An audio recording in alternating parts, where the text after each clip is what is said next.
Yes, and also just coming to this latest, it's come out of South Africa, and once again, South Africa taking the lead, making this urgent request to the ICJ to stop the attacks on Rafah. And this comes after the case that South Africa had presented at the International Court of Justice, the case for genocide. One disappointing outcome was that the ICJ had not ruled for a complete ceasefire, and we knew this was going to happen. By not calling for the ceasefire, Israel will continue acting with impunity and doing what it is. And we see the result now in Rafah. But what is even more disappointing is we see all this talk that is taking place in the Arab world with regard to ceasefire, the deals, all of that. But we still haven't seen the Arab world coming out as strong as even South Africa with regards to international action against Israel. If you want to understand like the position of the so-called Arab world towards Palestine, there is a parallel. All the dictatorships in Africa that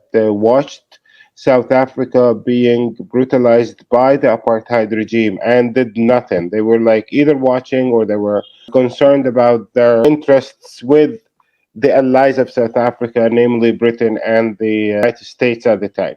So the Arab world, like, who are we fooling? Like, the Arab world is made of dictatorships from the farthest east near Persia to the farthest west on the Atlantic.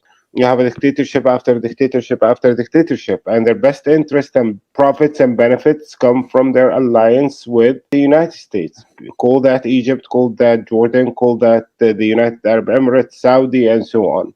Those regimes that are supposed to stop the war, supposed to open borders and try to make sure that Palestinian survivors of genocide like have what they need to continue to survive. Instead of doing that, like they just watch and they issue statements of condemnation. And if they want to make a stronger statement, they will call for the United States to do ceasefire. We are being bombed by US weapons, but the state that have been bombing us out of existence is called the State of Israel. So what these people are busy doing is just maintain the status quo and keep watching. When the State of Israel is done murdering people, then they will try to do what the State of Israel would allow them to do in terms of humanitarian aid. The positions of South Africa have been, whether with the expulsion of the Israeli ambassador, seizing diplomatic relations with Israeli apartheid, the positions of taking the State of Israel to the International Court of Justice,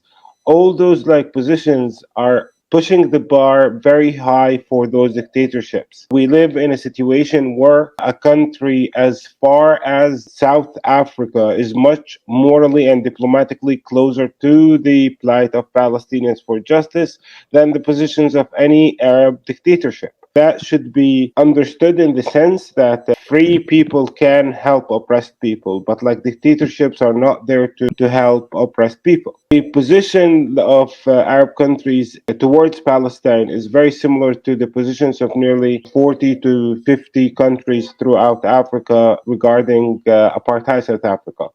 Watch, and maybe the best thing you can do is condemnation. So dictatorships in the Arab world are watching and issuing condemnations, but nothing else.